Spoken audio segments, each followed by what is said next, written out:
We shall begin by first discussing how to understand the student better through the lens of holistic guidance.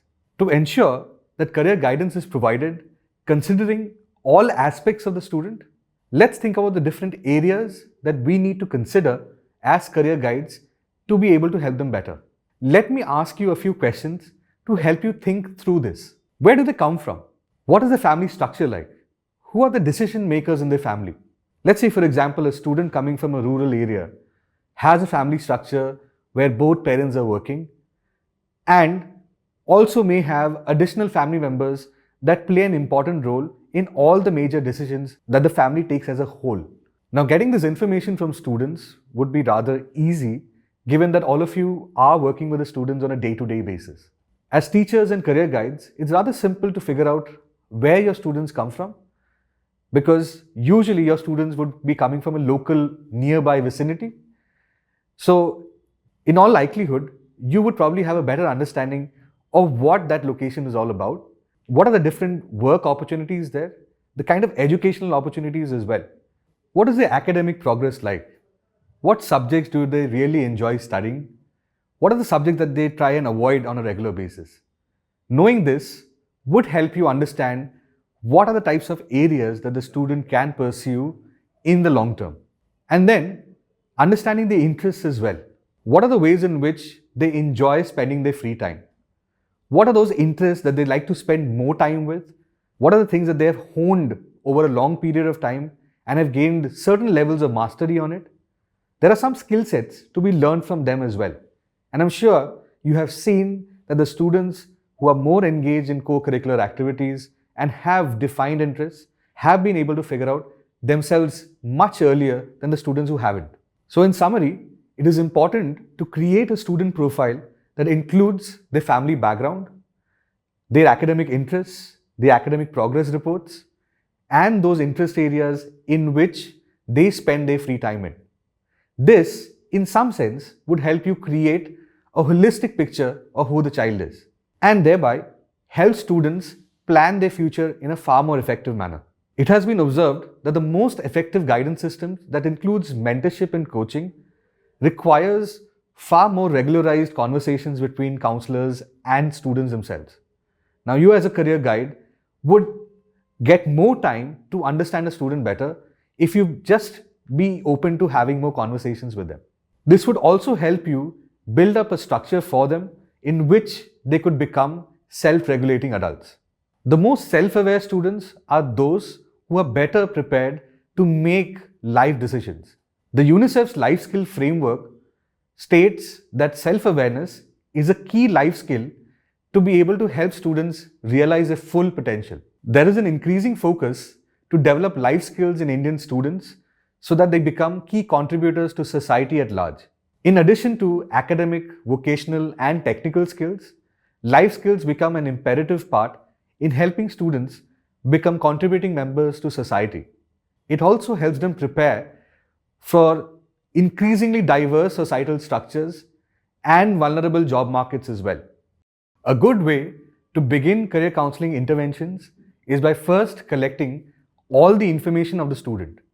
Now, how would you collect all the information from the student? You would, of course, have some access to the data that the students provide in the beginning of the academic year.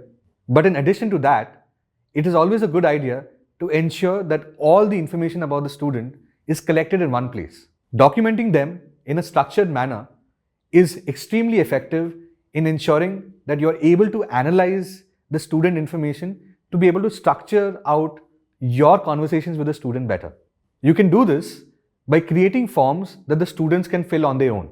While some of this information is collected on the portal, I would suggest you can create online forms, or in the absence of an online system, you can create physical forms as well that the student fill up on their own.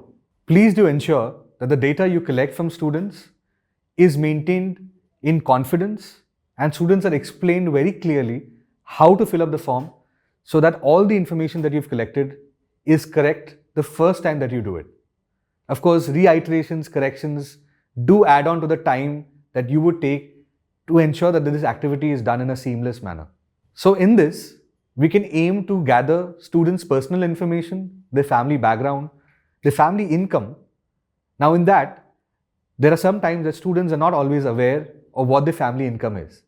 It might be a good idea to give them a heads up one day before so that they can go back home, get that information from the parents, and then come back and fill up the form in school. Or in case, if they can fill up the form in the presence of the parents, there will be some information that the students may not know.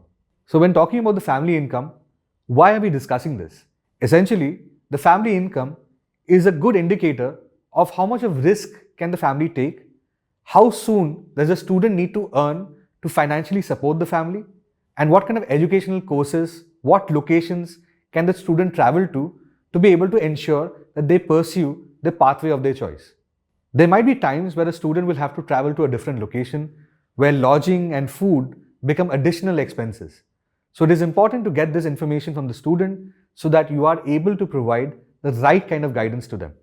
It makes things easier for a career guide to ensure that the student's profile is reasonably exhaustive, to ensure that all of that information looks at as many aspects as possible, and of course, to be able to maintain all of those records in a manner that is confidential.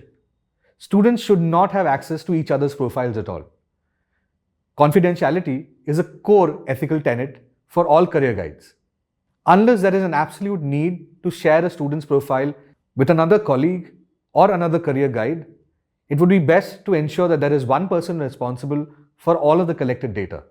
When seeking to understand the student demography, the family background, the education levels of the parents, siblings if any, and decision makers of the family, maybe an aunt or an uncle or grandparents, become an important aspect of planning your career guidance interventions with them. We shall start with the location of stay. While rather obvious, also because you as career guides and teachers already have an understanding of the location around you, given that most of your students come from nearby locations. It is still good practice to be able to read newspapers, the portal, for regularized updation on information like college courses, application dates, local employment opportunities, and any other opportunities at large that would help students to be able to plan their careers in a far more effective manner. It would be most effective to build networking channels with local employment offices. We shall be discussing this in the subsequent slides. The family income becomes an important aspect for us to gauge whether we can recommend certain career pathways, certain colleges that are accessible to the student. In some cases, we might also have to help them identify the different types of scholarships and fellowship programs that would aid in their education. There might also be a need to help them identify educational loans or other financial support that is needed to pursue their dreams. This not only helps you understand what type of colleges and courses to go for, but it also helps you understand if there is a certain course that helps the student earn faster because there is a certain financial responsibility on the student. That helps you understand what type of financial cushioning does a student really have, what kind of risks that the student can take. Can they go down a certain career path that helps them earn faster? Or should they go for a career path where they might have to spend years in education trying to complete their masters, their PhD programs as well? However, our endeavor would always be to ensure the right fitment of students in the right type of career opportunities. So a good way to put this into practice is to really understand first whether the course that you recommend helps the student gain employment right after its completion, or whether the student will have to complete their masters or maybe additional courses to be able to make themselves more employable in the market. The parent's educational background often gives you an insight into how the parents develop the expectations from their children. This also includes the ability for parents to support and guide their children in case the children are inclined towards careers that are in areas that have been similar to their own parents. We've often seen second generation lawyers, doctors, engineers. Net, if you've been born in a family where family members are working in careers that you aim to go in for, you already have a set support structure. That becomes very, very crucial in helping a child progress faster into the career. This will also tell us the level of exposure that the parents have gone through before they recommend options to their own children, the kind of approach systems they have when parenting, and also financial responsibilities of parents because of an additional sibling.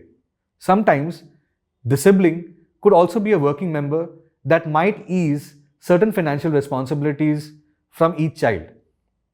So net, what I'm trying to say is that we have to keep in mind what are the parents doing, what are the occupation levels there, if there is a sibling and if that sibling is currently occupied with work or is a student. So we'll look at a profile in the next few slides to help us understand how this information can be collected in a seamless manner. We shall look at an example of a profile of a student called Aditya, whose personal details we have changed for privacy reasons. Let's look at the next slide to understand who Aditya is. Let's move into a full screen mode to look at the information on the screen a little better. So let's look at an example of a profile, and like I mentioned, this is Aditya Agarwal. He's a 16-year-old student from Jaipur. His father is an accountant and his mother is a teacher. The net family income is 70,000 rupees per month, and he also has a younger sibling who's studying in the same school. As his mother is a teacher in the same school, both children receive concession on their school fees, which amounts to rupees 5,000 a month. In the subsequent slides, we shall be talking about Aditya's profile and share an example with him in context. Just to remind you, some of the personal information of the student has been changed on purpose. Understanding the student academic history is a very effective way to understand whether the student would really enjoy the subjects required to pursue their career aspirations. For example, if a student is interested in a certain career, it is also important that the student likes the subjects that are required to get into that career. Let's explore this example a little more. If a student wants to become a doctor, it is obvious that physics, chemistry, and bio are subjects that are required. However, if a student does not like biology, I certainly would not want to meet a doctor who did not like biology in school. So, there are certain subjects that you would have to consider as career guides and teachers that are essential to be able to be successful in a certain subject. Your school academics are a good way to indicate that progress. It is also a way to inform the student where they currently are and what kind of efforts would they need to have if they want to go into a certain direction. So like I mentioned, a student who does not like biology but wants to become a doctor, that's not the end of the road for that student. It could be that the student has lack of exposure, maybe does not enjoy the content that is being taught in school, or the way it's being taught is something that the student does not really understand. Maybe a better way of explaining content to them, giving them some more exposure, a variety of learning techniques, or information that is available beyond textbooks may get their interest back into the subject.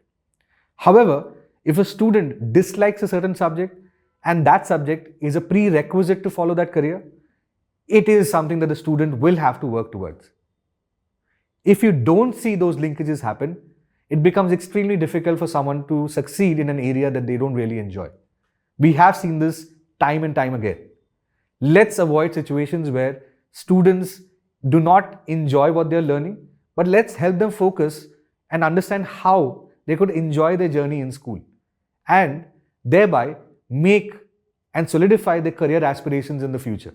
So asking students what are their favorite subjects. Now usually we've seen students love subjects that they score really well in. They enjoy subjects that are being taught in a way that they really understand, or they feel that the subject is required for them to pursue a certain career in the future. These are largely the three reasons. It could be a combination of all of the above as well. Now moving back to Aditya, he's an 11th grade commerce student. We shall look at his profile again and understand what types of subjects does Aditya like, where is he scoring better, and where he needs to do better. Now keeping a record of all previous grades and marks will help you understand his progress over the years within a span of a short period of time between two exams or semesters as well, and also will help you give him feedback on what are those chapters within subjects that he needs to focus more on. We as career guides need to be prepared to help them dig deeper into the areas that they are trying to avoid, or those chapters that have been giving them nightmares all while, or those chapters that they have been finding difficult to learn and hence have been avoiding. So this would help you really peg down the types of support that Aditya would require or the student at large would require to be able to do better there. Maybe in some cases, you might have to get the subject teacher involved as well so that they consider Aditya's learning style, the areas that he's falling back on, and then help them move forward. So there will be instances where you are expected to converse with other subject teachers as well to be able to get a more holistic view of how the student is performing in the classroom and also in the exams. This will also help you build a realistic structure for the student's improvement. That could include building a more realistic timetable. Often we realized that timetables don't work because they aren't very realistic. Sometimes we force students to increase their focus manyfold without allowing them the time to take incremental efforts in that regard. So for example, a student who's not able to focus more than 30 minutes in a certain subject that they don't necessarily enjoy, by telling them that you need to spend double the amount of time, that probably is not really realistic over a span of 1 day or 2 days. So when I say incremental efforts, I mean that a student who only has the attention span of maybe 30 or 40 minutes for a certain subject can only be asked to increase time limits by about 15 minutes a week and not really jump to larger time dedications to one subject. We've noticed that students, including adults in many cases, have very short attention spans. Let's keep that in mind when we help students build a realistic study plan. This would also include the number of hours required to pursue a certain subject, maybe understanding the kind of chapters that they have been avoiding and they need to rework on, even though a certain semester is over. We know that in classes 11th and 12th, each chapter from class 11 blends into class 12. Unless one area of basics are fixed and learnt well, the subjects and chapters that are built on those areas become increasingly difficult to pursue in the next year. So anything that goes wrong in class 11 has its repercussions at the end of class 12 too. When we say putting realistic study pressure in incremental steps, we mean allowing a student to gradually increase the amount of time that they take with a certain subject. Often we've seen that the more amount of time they spend with the subject, in understanding it, in learning it, in applying it, the outcomes have always been a lot better. So that's where we need to start. Instead of giving vague feedback, let's aim to give them more specific feedback on how they spend their time with those subjects to ensure that not only the quantity of time is increased, but also the quality of time that they spend with each of those chapters also is improved. So in summary, a career guide should aim to use all the information about the student academics to be able to provide a very realistic career plan. Having said that, it is very important for a career guide to be able to use all of this information and provide a realistic action plan to students. I'm guessing some of us may have heard feedback from our teachers like, "You're a bright child, you need to work hard." Now that doesn't usually tell us a lot. We need to go deeper to be able to tell children how to exactly work on themselves, what are the subjects that they need to focus more on, how to focus more on it, what are the areas that they need to be able to seek advice from as well. So let's try and be more specific when recommending a corrective action plan. Let's look at Aditya's profile from this lens a little more. Schools often use grades as benchmarks to pursue certain subject combinations in 11th and 12th. While there are certain boards like the CBSE and other state boards that offer a wide variety of subject combinations, it is important to know which subjects are available at your school and also the subjects required to pursue certain courses that would be essential to pursue specific career paths. It would be most ideal to have a system to collect academic records directly from the class teachers on a regular basis. With Aditya, who is a commerce student, he tends to score better in business studies and economics than most other subjects. Although his favorite subjects are accountancy and economics, it is important to probe further and understand why the student scores higher in business studies and also does not like it. Math in this case was because Aditya mentioned that he put in a lot of effort in mathematics and did not get the marks he aimed for. So often, students like or dislike a subject basis the kind of marks they are able to achieve with the amount of effort that they've been put in. Somewhere, we've noticed that students have their own self-evaluation for reward to effort ratio. Understanding the reason why a student likes or dislikes a subject, it could be because of content, the way it is taught, or the importance of the subject for pursuing the student's dream career. In some cases, sharing these inputs with the respective subject teachers as feedback could really help the student learn better in the classroom and may help the teacher explain content in a way that the students understand. It is also important to be able to explain what are the benchmarks to be able to pursue certain subjects in classes 11th and 12th. However, since Aditya is already in 11th, we are not looking at subject choices, but we are looking at more around the areas of how these existing subjects in 11th could help him pursue certain courses in undergraduation. Coming to the third part, which is understanding the student's co-curricular interests, it is useful for career guides to keep a record of how students like to spend their free time. Often, how they end up spending their free time amongst the various interests that they have allows them to learn new skill sets that make them more employable. It also opens up additional opportunities for a student if they learn certain types of skill sets, and sometimes these interests themselves develop into careers. For example, a student who's interested in photography now could possibly look at photography as a career option in the future. An interest into sports today could possibly lead to a student becoming a professional athlete. However, there are other gauges to ensure that we understand the level of expertise or mastery that the student has developed over time with these interests. And even if they don't open up new career opportunities, these interests themselves teach students certain life skills like teamwork and communication and decision-making skills that become extremely important for them to become self-regulating adults. Looking back at Aditya's example, Aditya had mentioned during our conversations with him, because he played cricket regularly, he was able to be disciplined. I'm not sure whether he meant that the discipline was only on the field or whether it was in the classroom as well. But he had certainly mentioned that the fact that he was able to regularize his practice, the amount of time and the routine that he maintained because of it, he was able to get into some form of discipline for that. Now, it is important for students to understand their capacity to follow something in a disciplined manner. Sports often allows them this opportunity. Also, playing in a sport where one needs to make quick decisions, work with other team members, communicate ideas very clearly, motivate each other in a positive manner by supporting and empathizing with them may become important skill sets that Aditya may use once he becomes a working professional. Now let's discuss this a little more in the next few slides.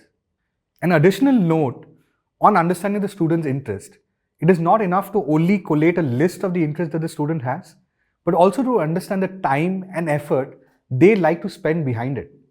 The tenure that the student spends with a certain interest will give you a clear picture of how serious they are about it and how much of expertise or mastery they've already developed on it. Sometimes these aspects become very self-evident with the types of prizes and accolades that they have won during inter-school tournaments.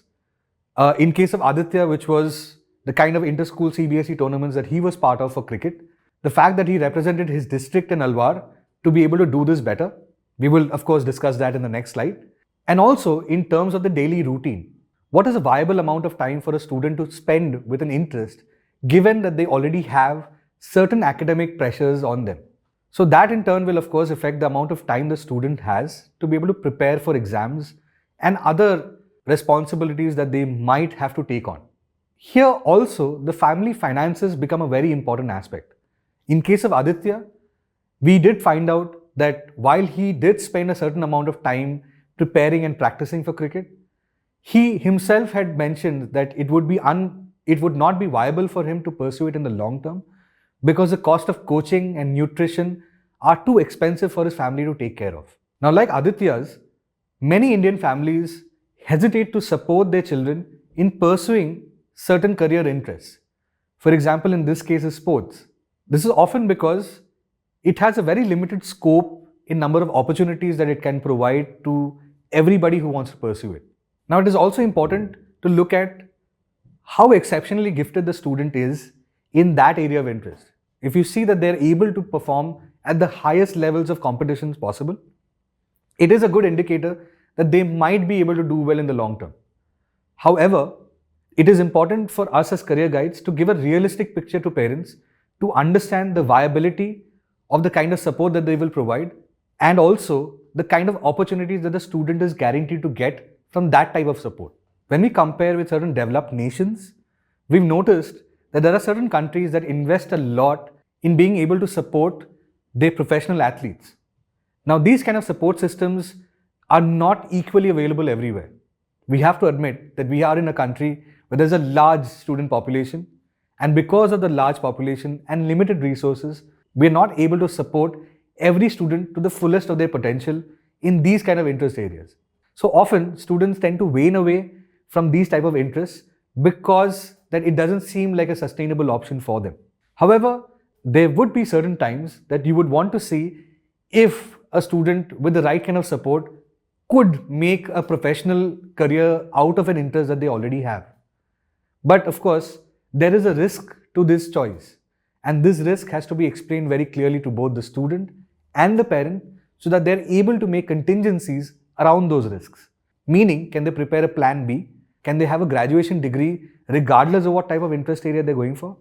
So that in case they're not able to represent the country in the highest form of the sport possible, in this case for Aditya it was cricket, at least if he's not able to don the Indian jersey, he should be able to have certain other opportunities that ensure his livelihood. Now let's look at Aditya's interests in the next slide. In Aditya's case, he has represented the Alwar district in Rajasthan and has won several tournaments.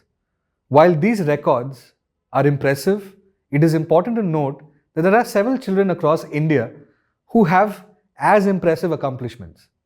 It would be important to know what level did a professional cricketer play when they were 16 years old. Many were already exceptional and represented the state and national levels at that age.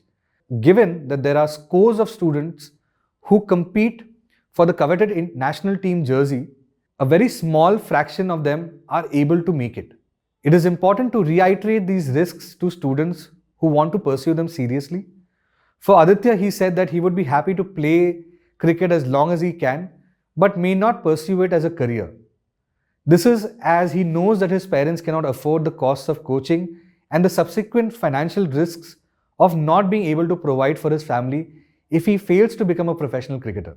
He also is interested in painting and drawing, and he feels that he would only look at it full time if he becomes a recognized artist. Here, it is important to note that most celebrated artists were already full-time artists before they became famous.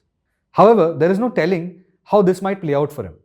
Even if he isn't looking at this option seriously, skills like observation, expression, and patience are few of the most commonly learned skills for an artist, whether he does it in a professional manner or just as an interest. So we've discussed some of the interest areas that the student has and how that impacts the kind of options that they will make in the future. Let's look at the next slide and understand his profile in a little more deeper manner. Moving on to some additional information that we collected about Aditya, we felt it would be useful for you also to be able to create an exhaustive profile for each of his students. Let's have a look at this in a little more deeper manner.